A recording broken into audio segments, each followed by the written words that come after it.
Hello all, myself Vipul Taylor, Assistant Professor of Srimati Z.S. Patel College of Management and Technology.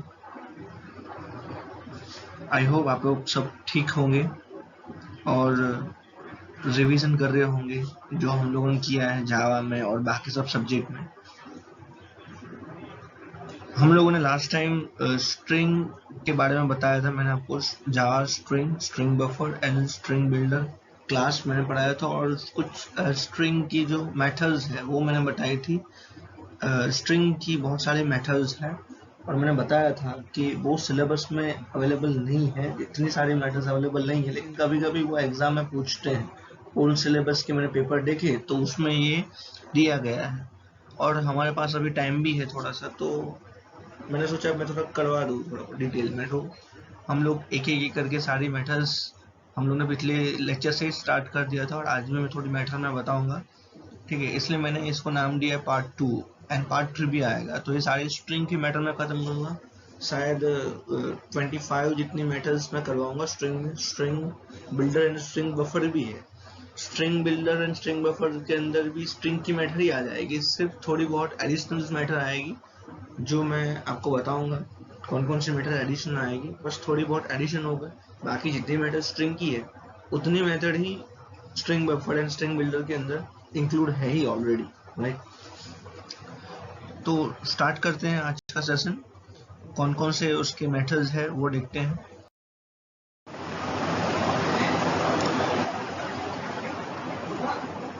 String format method जो है वो basically string class की method है। मैंने हर एक class के मतलब हर एक मेथड के आगे मैंने स्ट्रिंग सिंग लगाया। इसका मतलब ये नहीं है कि it will return the string, but इसका मतलब ये है कि it is a part of और it is a method of string class. ये उसकी मेथड है, इसलिए मैंने हर बार हर एक फंक्शंस के आगे हर एक मेथड के आगे मैंने स्ट्रिंग वर्ड लगाया है।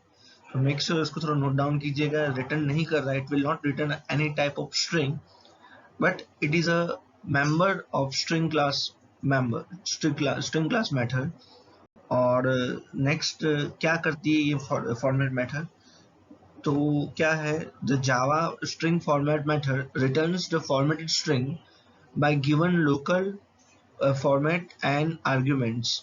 मतलब ये क्या करेगी, जो भी लोकल फॉर्मेट जो दिया गया हमने उस तरीके से फॉर्मेट करेगी। मतलब अगर आपको स्ट्रिंग को फॉर्मेटिंग तरीके से डिस्प्ले करवाना है, एक फॉर्मेटिंग ऑर्डर में डिस्प्ले करवाना है, जिस तरीके से हम लोग प्रिंटफ फंक्शन यूज करते हैं, ठीक है, सी के अंदर प्रॉपरली फॉर्मेट डिस्प्ले करवाने के लिए, तो उसी तरीके से यहाँ पे एक जावा के अंदर अगर आपको एक प्रॉपरली स्ट्रिंग फॉर्मेट को डिस्प्ले करवाना है तो ये फॉर्मेट नाम की मेथड यूज होगी।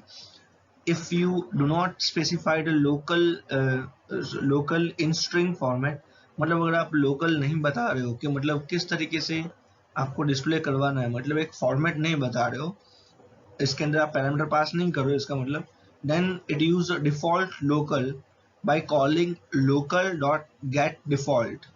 मतलब ये किसको कॉल कर देगा, लोकल डॉट गेट डिफॉल्ट नाम की मेथड को कॉल कर देगा और डिफॉल्ट जो भी स्ट्रिंग के फॉर्मेटिंग है वो ले लेगा।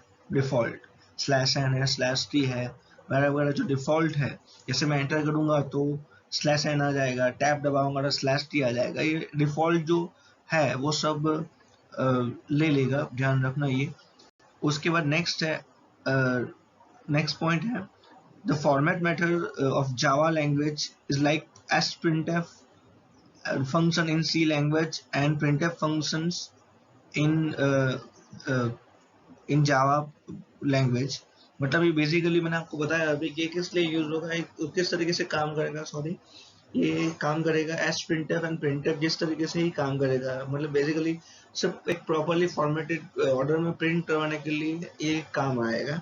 उसका सिंटेक्स किस तरीके से होगा, तो सिंटेक्स के लिए पब्लिकली पब्लिक मैटर है, पब्लिक स्टैटिक स्ट्रिंग, और आपको लिखना पड़ेगा फॉर्मेट मैटर का नाम, और उसके अंदर टोटल 3 पैरामीटर होंगे। पहला आएगा आपको किस फॉर्मेट में चाहिए, वो लोकल होगा बाय डिफॉल्ट। अगर आप नहीं दोगे तो वो किसको कॉल करेगा, मैंने आपको बताया है, लोकल डॉट गेट डिफॉल्ट को कॉल कर लेगा, कंसिडर कर लेगा, ठीक है। मतलब /n /t वही सब एक्सेप्ट करेगा। नेक्स्ट स्ट्रिंग का फॉर्मेट किस तरीके का फॉर्मेट आपको चाहिए हो, एंड दूसरा जो भी आपका ऑब्जेक्ट है, मतलब जो वेरिएबल है जिसको आपको डिस्प्ले करवाना है, जिसकी वैल्यू आपको डिस्प्ले करवाना है। फॉर्मेट मतलब जैसे %d, %f, %s, %c नहीं आता सी प्रोग्रामिंग के अंदर, जैसे हम लोग डिस्प्ले करवाते हैं, तो फॉर्मेट की बात कर रहा है स्ट्रिंग फॉर्मेट के अंदर, राइट। एंड यहाँ पे ऑब्जेक्ट जो है, ऑब्जेक्ट आर्ग जो है वो क्या है, जिस वेरिएबल में से वैल्यू लानी है, जैसे कि नेम नाम का वेरिएबल है, अगर मुझे डिस्प्ले करवाना है तो मैं लिखूंगा system.out.println और लिखूंगा नेम, तो मुझे जिसमें से वैल्यू लानी है वो यहाँ पे ऑब्जेक्ट आर्क्स मैंने लिया है यहाँ पे, राइट। आगे बढ़ते हैं, ठीक है, उसका एक एग्जांपल देखेंगे तो थोड़ा सा और समझ में आ जाएगा। इसके अंदर एक एग्जांपल मैंने लिया है और क्लास बनाया है फॉर्मेट एग्जांपल ट्री नाम का, और यहाँ पे पब्लिक स्टैटिक वॉइड में मैंने बना दिया है, ठीक है। और यहाँ पे मैंने टोटल 5 वेरिएबल लिए हैं, str1, str2, str3, str4 and str5, और हर एक को मैंने अलग अलग तरीके से सीक्वेंस में और फॉर्मेट में प्रिंट आउट करने की ट्राई की है। पहला मैंने %d इसलिए लिया है, %d मैंने जानबूझ कर लिखा है बिकॉज वो स्पेसिफाई करेगा मुझे ये इंटीजर फॉर्मेट में चाहिए, और डिस्प्ले क्या होगा, उसका आउटपुट क्या आएगा, 101, बिकॉज मैंने 101 लिखा। और डिस्प्ले किसके करूंगा, देखो ध्यान एक बार नोट डाउन करना, मैं डिस्प्ले तो system.out.println से ही करवा रहा हूँ, सभी के सारे वेरिएबल, जो 5 वेरिएबल है वो मैं डिस्प्ले किस फॉर्मेट में करवा रहा हूँ, किसके थ्रू करवा रहा हूँ, सॉरी system.out.println से ही करवा रहा हूँ। सिर्फ मैं जब वैल्यू असाइन कर रहा हूँ स्ट्रिंग के अंदर, तो उसके लिए मैंने यूज किया स्ट्रिंग डॉट फॉर्मेट, आपका जो यूज किया है वो मैंने यूज किया %d, और एक टोटल 3 पैरामीटर आते हैं। पहला जो लोकल्स है, जो लोकल सेटिंग्स जो है वो, दूसरा पैरामीटर आपका फॉर्मेटेड आएगा, मुझे इसको इंटीजर में डिस्प्ले करवाना है तो इसलिए मैंने %d लिखा है, कॉमा करके आपकी जो भी वैल्यू लानी है या फिर वेरिएबल की वैल्यू लानी है तो उस वेरिएबल का नाम या फिर वैल्यू का नाम, जो यहाँ पे मैंने 101 डिस्प्ले किया है। तो ये str1 मैंने इस तरीके से डिस्प्ले करवाया है, उसका आउटपुट आएगा 101। str2 के अंदर मैंने लिखा है %d जरूर लिखा है, बट उसके बीच में मैंने लिख दिया है, मतलब 10 लिख दिया है। अब इसका मतलब क्या होगा, 10 के अंदर मतलब 10 टाइम्स ये 10 टोटल 10 स्पेसेस छोड़ेगा, हर एक कैरेक्टर के लिए स्पेस छोड़ेगा।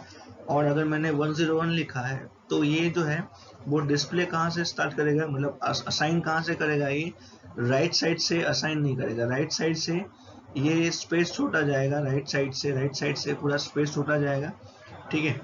और लास्ट में जो 3 है, अगर 4 होते तो 4 जो है उसके अंदर ही आ जाती, 4 चीज आ जाती, जैसे कि 10 होता तो यहाँ पे टोटल कितनी स्पेस आती, टोटल 6 स्पेस आती, और बाकी के लास्ट में 4 कैरेक्टर आते हैं, ठीक है। बाय डिफॉल्ट वो होते हैं राइट अलाइन ही होता है। अगर लेफ्ट अलाइन करना है तो आपको क्या लिखना पड़ेगा, माइनस में लिखना पड़ेगा, जिस तरीके से आपको डिस्प्ले करना है। अगर आपको राइट अलाइन करना है, ठीक है, तो आपको यहाँ पे प्लस में लिखना पड़ेगा। राइट अलाइन मैंने 10 लिखा तो 10 आएगा, अगर मैंने 12 लिखा तो 10 अलाइन आता है, मतलब 10 के लिए, 10 कैरेक्टर्स के लिए ये स्पेस छोड़ता, और उसके अंदर मैं असाइन कर सकता हूँ 10 का कोई भी कैरेक्टर, कोई भी जो वैल्यू है वो। और माइनस का मैंने आपको बताया, माइनस किस लिए यूज होगा, माइनस जो है वो अगर आपको लेफ्ट साइड पे असाइन करना है, लेफ्ट साइड को लेना है, मतलब पहले स्टार्टिंग कहाँ से होगा, लेफ्ट साइड से। जैसे मैंने एक स्ट्रिंग नंबर 3 के अंदर मैंने बताया है कि -10 लिखा है तो पहले 101 आ जाएगा, उसके बाद सारी स्पेस है 10 स्पेस छोड़ के आएगा पूरा, राइट। उसके बाद मैंने वापस फॉर्मेट लिया है, %d लिखा है एक स्पेस छोड़ के, तो उसकी वैल्यू का डिस्प्ले भी उसी तरीके से फॉर्मेट में आएगा, ठीक है। मैंने एक स्पेस छोड़ी है जानबूझ के, एक ही स्पेस छोड़ी है, तो यहाँ पे एक स्पेस में आएगा। और अगर मैंने यहाँ पे मान लो कोई वैल्यू मुझे डिस्प्ले करवानी है तो कोई वैल्यू भी आप डिस्प्ले करवा सकते हो, जैसे कि मैंने स्पेस नहीं चाहिए मुझे, अगर बाय डिफॉल्ट कुछ नहीं करोगे तो स्पेस ही आएगा। बट अगर मान लो स्पेस की जगह पे कोई x या y या कोई भी कैरेक्टर या फिर कोई नंबर डिस्प्ले करवाना है तो मैं ऐसा लिख सकता हूँ %, उसके बाद वो आपका जो भी कैरेक्टर्स है जो आप डिस्प्ले करना चाहते हो, मैंने यहाँ पे डिस्प्ले किया है 0, तो 10 टाइम जो है 0 डिस्प्ले करवाने की जगह कितने कैरेक्टर है, टोटल 10 कैरेक्टर डिस्प्ले करवाना है, उसमें से टोटल आपके कैरेक्टर कितने हैं, 3, तो 7 बार 0 डिस्प्ले करेगा और 3 बार जो है आपकी जो वैल्यू डी है वो आपको डिस्प्ले करेगा। बाय डिफॉल्ट वो राइट अलाइन से स्टार्ट करेगा, मतलब पहले सारे जो डिफॉल्ट कैरेक्टर्स आ जाएंगे एंड उसके बाद आपकी जो भी वैल्यूज है वो डिस्प्ले करेगा। तो आई होप कि एक एग्जांपल के थ्रू मैं थोड़ा सा क्लियरली समझा पाया, राइट। आगे देखते हैं।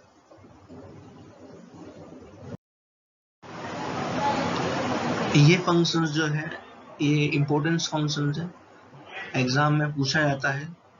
Index of functions, index of functions किस लिए यूज होगा? The index, the Java string index of method returns the index of given characters और वैल्यू ऑफ और सब स्ट्रिंग।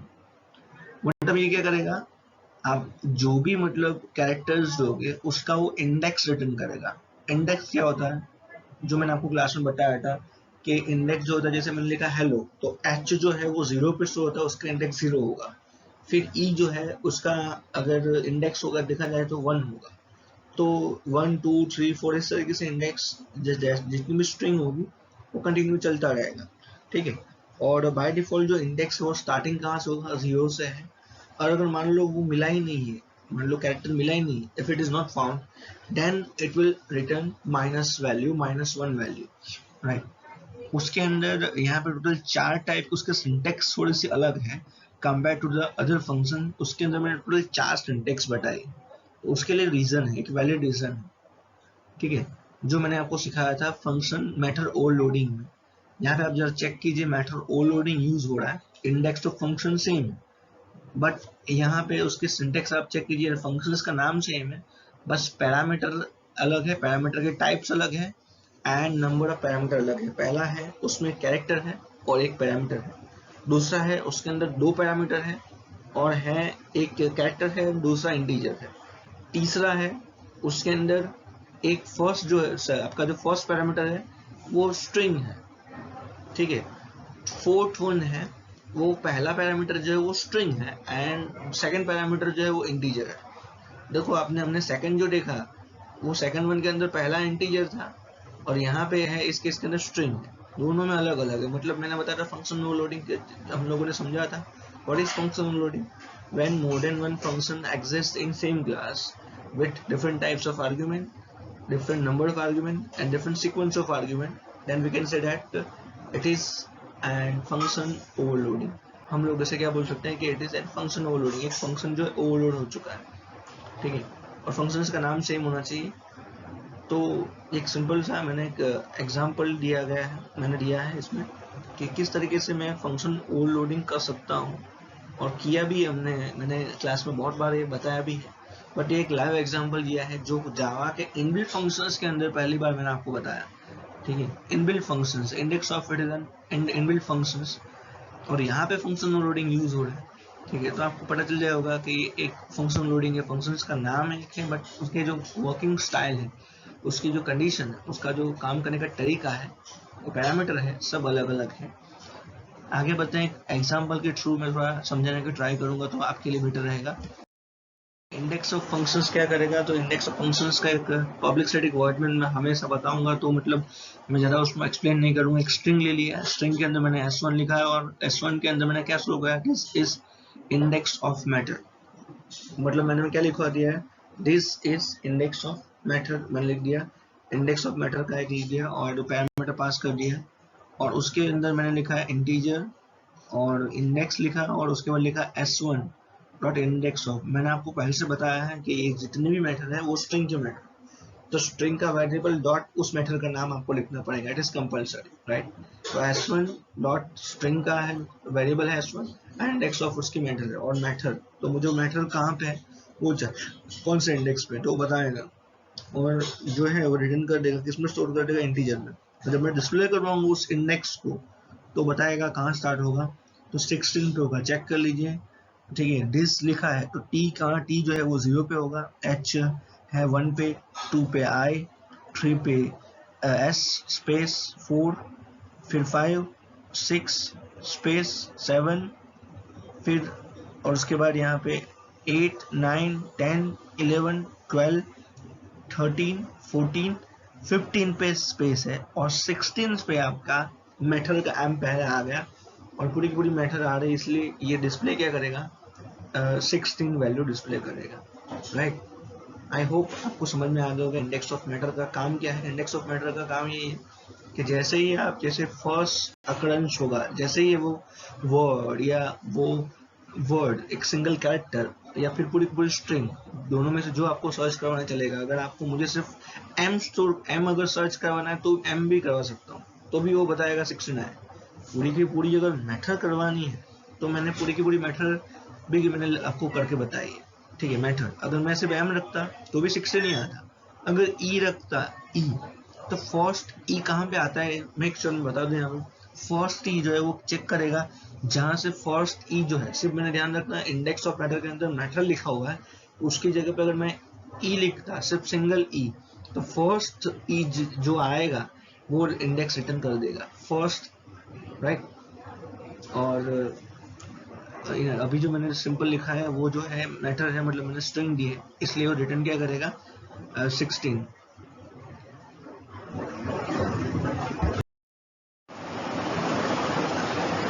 नेक्स्ट फंक्शन है लास्ट इंडेक्स ऑफ फंक्शंस। जैसे हमने इंडेक्स ऑफ फंक्शंस देखा, वैसे ही एक लास्ट इंडेक्स एक फंक्शन है, मेथड है, ठीक है। जैसे इंडेक्स ऑफ फंक्शंस क्या करेगा कि फर्स्ट अकरेंस जो है, जैसे ही उसको फर्स्ट अकरेंस मिलता है वो रिटर्न कर देगा उस इंडेक्स को। सेम वे यहाँ पे भी ये लास्ट इंडेक्स ऑफ फंक्शन क्या करता है, ठीक है। This method returns last index of characters of और सब स्ट्रिंग, मतलब जैसे ही आपका लास्ट टाइम जो आया था उसकी वैल्यू, लास्ट टाइम जो इंडेक्स आया होगा उसकी वैल्यू रिटर्न कर देगा।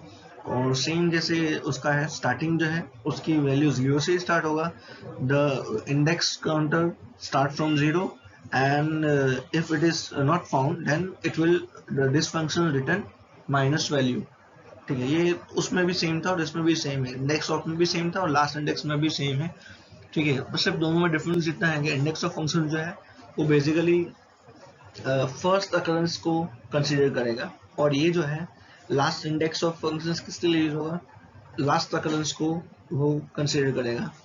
और उसके अंदर भी सेम यहाँ पे जैसे इंडेक्स ऑफ में भी मैंने फंक्शन ओवरलोडिंग का लिखा है, वैसे यहाँ पे फंक्शन ओवरलोडिंग का एक एग्जांपल लिया गया है। उसमें भी टोटल 4 टाइप के फंक्शन है लास्ट इंडेक्स ऑफ में भी के अंदर, ठीक है। पहला है आपका जो भी लास्ट इंडेक्स ऑफ पहला कैरेक्टर पैरामीटर पास किया है, दूसरे में कैरेक्टर, और दूसरा पैरामीटर है आपका फ्रॉम इंडेक्स। फ्रॉम इंडेक्स मतलब कहाँ से स्टार्ट करना है, ये थोड़ा सा नया है। तीसरे के अंदर मैंने सिर्फ स्ट्रिंग पास किया है, और चौथे के अंदर स्ट्रिंग के साथ साथ कहाँ से स्टार्ट करना है वो भी पास किया है। मतलब कैरेक्टर के लिए 2 फंक्शन है एंड स्ट्रिंग के लिए भी 2 फंक्शन है, ठीक है। तो थोड़ा सा और अच्छे से समझने की ट्राई करते हैं using the example.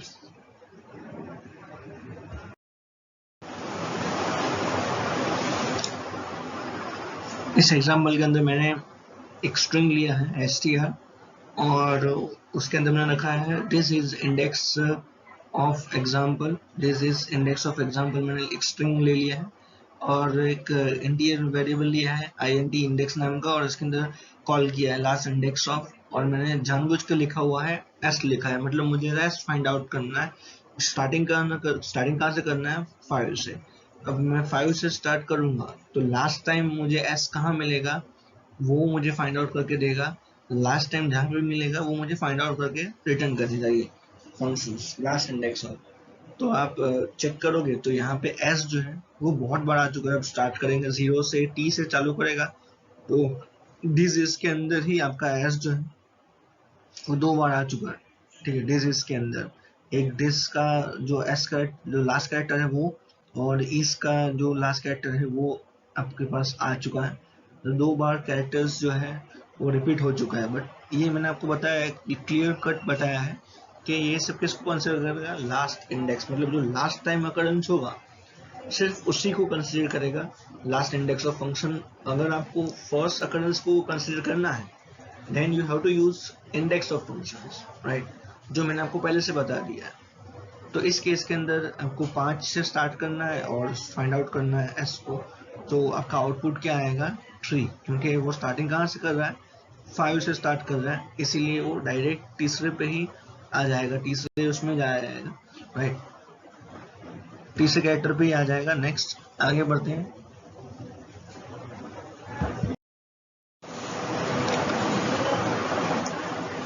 Next function है string length functions. This functions of Java is used to find out the length of the string। मतलब किसके लिए यूज होगा, ये सिर्फ लेंथ फाइंड आउट करने के लिए यूज होगा। It will return the count total number of characters of string.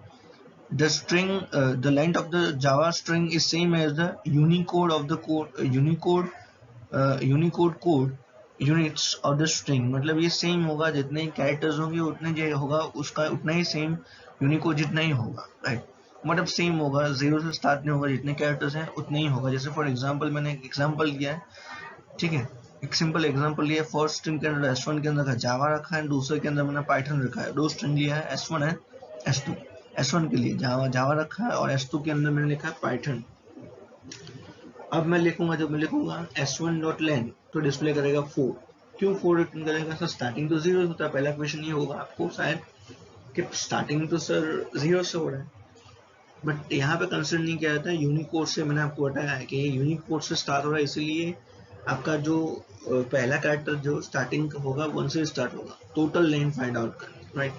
तो स्टार्ट होगा टोटल, जावा जो टोटल 4 कैरेक्टर का है तो आपको फाइंड आउट कर देगा 4. और पाइथन जो है वो टोटल 5 कैरेक्टर का है, सॉरी 6 कैरेक्टर का है, तो आपको एक आपको डिस्प्ले करके देगा लेंथ इज 6, राइट. आगे बढ़ते हैं नेक्स्ट फंक्शन में. नेक्स्ट फंक्शन है इज एम्प्टी फंक्शंस. तो इज एम्प्टी फंक्शंस जो है एक मेथड है, वो क्या किसके लिए यूज होगा? It is a method which is used to check if the string is empty or not. मतलब चेक करेगा कि string जो है वो empty है कि नहीं. If it is, then it will return true, otherwise it will return false. मतलब अगर है empty तो ये जो return true करेगा, otherwise false return करेगा, right. एक पहला string जो लिया है मैंने S1 S2 लिया है, पहला मैंने लिख दिया है. इसके अंदर फर्स्ट string मैंने लिया है S1 ब्लैंक लिया है, S2 के अंदर मैंने जावा लिया है और चेक करवाया है, डिस्प्ले करवाया है मैंने system.out.println से.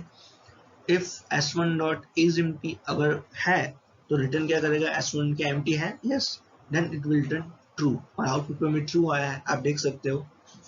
एंड S2 चेक होगा दूसरी बार system.out.println के अंदर लिखा है S2.isEmpty. तो S2 जो empty है नहीं, F2 जो है, सॉरी S2 जो है, it is not empty string, then it will display false. Next function, next method है join method. join method किसके लिए यूज होगा? तो join method है वो यूज होगा, it will return a string, join string with a given delimiter. मतलब जो delimiter दिया गया है, हम लोग ने फंक्शन में जो पैरामीटर में पास किया होगा delimiter, ठीक है.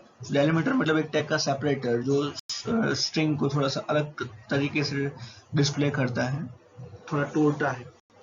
तो in string join method delimiter is copied for each element. हर एक एलिमेंट के बीच में ये डेलिमीटर जो है वो कॉपी हो जाएगा. In the case of null element, अगर नल एलिमेंट हुआ, the join method is included in Java string since JDK 1.8. मतलब ये join method कब से इंक्लूडिंग है, मतलब किसके अंदर ये फंक्शनलिटी परफॉर्म होगा? जहाँ पे JDK 1.8 होगा, अगर उससे लोअर वर्जन होगा तो उसमें थोड़ी सी प्रॉब्लम आ सकती है, right. There are 2 types of join methods. Total 2 type की मेथड है. पहला होगा कैरेक्टर सीक्वेंस, जो भी आपका कैरेक्टर है वो, उसका दूसरा होगा आपका कैरेक्टर एलिमेंट होगा. मतलब कैरेक्टर पहला आपको पैरामीटर पास करना पड़ेगा डेलिमीटर, एंड दूसरा जो कैरेक्टर सीक्वेंस एलिमेंट्स, जितने भी एलिमेंट्स है वो आपको पास करने पड़ेंगे वन बाय वन. एंड दूसरा जो है जिसके अंदर पहला आपका पैरामीटर होगा कैरेक्टर्स डेलिमीटर, जो भी कैरेक्टर्स है डेलिमीटर का वो पहले पास करना पड़ेगा, और उसके बाद लिटरल जितने भी जो कैरेक्टर सीक्वेंस है, एलिमेंट्स है, वो आप एक साथ continuously one by one pass कर सकते हो. हम लोग थोड़ा अच्छे से समझ सकते हैं एक सिंपल सा एग्जांपल लेके, जिसके अंदर मैंने एक जॉइन स्ट्रिंग नाम की एक स्ट्रिंग ली है और मैंने लिखा है string.join और लिखा हुआ है पहला डेलिमीटर लिया है डैश लिया है, और मैंने टोटल 3 स्ट्रिंग पास किया है, वेलकम, फिर दूसरी स्ट्रिंग 2 एंड तीसरी स्ट्रिंग जावा दी. टोटल 3 स्ट्रिंग पास किया, तो बीच में डेलिमीटर आना क्या चाहिए? डैश. जब मैं डिस्प्ले करूंगा उस जॉइन मेथड को तो वो डिस्प्ले आ जाएगा. मतलब हर एक स्ट्रिंग के बाद एक डेलिमीटर कॉन्केट करने के लिए यूज होगा. वेलकम मतलब डैश उसके बाद टू डैश जावा, राइट। तो इसका काम क्या होगा डेलीमीटर का कि स्ट्रिंग को जो है हर एक एलिमेंट के अंदर मतलब ये कॉपी हो जाएगा और स्ट्रिंग को ज्वाइन करके डिस्प्ले करेगा डेलीमीटर के, राइट। आगे बढ़ते हैं नेक्स्ट। ये फंक्शंस भी बहुत ही इंपॉर्टेंट है, जैसे इंडेक्स ऑफ फंक्शंस है, लास्ट इंडेक्स ऑफ फंक्शन है, वैसे ही एक ऐसा सिंपल सा फंक्शन है वैल्यू ऑफ फंक्शन है, बहुत इंपॉर्टेंट फंक्शंस है। The Java string value of methods converts different types of values into a string। मतलब ये किसी भी टाइप का मतलब मेंबर होगा या किसी भी टाइप का डेटा होगा, वो किस में कन्वर्ट करने के लिए यूज होगा, स्ट्रिंग में कन्वर्ट करने के लिए। क्लियर कट लिखा हुआ है, this method is use for convert different types of value into the string. ये किसके लिए यूज होगा, आपको कन्वर्ट करने के लिए, स्ट्रिंग में वैल्यू डेटा में कन्वर्ट करने के लिए यूज होगा। By the help of string value of method, you can convert integer to string, long to string, boolean to string, float to string, characters to string, float to string, double to string, object to string। हम लोग इसमें सारी चीज use कर सकते हैं और उसके सिंटेक्स जानबूझकर मैंने मल्टीपल लिखी है क्योंकि पैरामीटर में कुछ भी रख सकता हूँ, ठीक है। आइटरेटिव है बुलियन और कैरेक्टर्स और कैरेक्टर एरे और इंटीजर, फ्लोट, डबल और ऑब्जेक्ट कुछ भी रख सकता हूँ, इसलिए मैंने मल्टीपल दिए गए हैं, ठीक है। पैरामीटर में जो भी आप रखोगे, इंटीजर रखोगे तो वो स्ट्रिंग में कन्वर्ट कर देगा, फ्लोट में रखोगे तो फ्लोट को स्ट्रिंग में कन्वर्ट करके देगा। तो जो भी वैल्यू आप पास करोगे चाहे वो किसी भी टाइप की हो, ठीक है, वो आपको स्ट्रिंग में कन्वर्ट करके देगा। कौन सा functions, value of functions. Next एक छोटा सा एग्जांपल है, ठीक है, जिसके अंदर मैंने मोस्टली एरे टाइप्स कवर कर ली है। इसके अंदर मैंने बुलियन भी ले लिया है, बाइट ले लिया है, शॉर्ट ले लिया है, इंटीजर ले लिया है, लॉन्ग ले लिया है, डबल ले लिया है, कैरेक्टर एरे ले लिया है, सब कुछ ले लिया है और उसके साथ मैंने डिस्प्ले करके क्या बता दिया है, इसके अंदर वैल्यू ऑफ फंक्शंस का यूज कर दिया।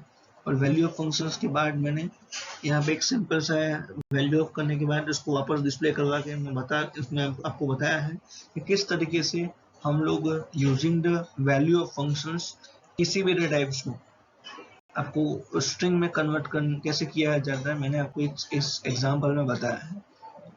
सो ये एग्जांपल थोड़ा सा आपको बताएगा कि how to convert any data type into a string, either it is a float, double, boolean,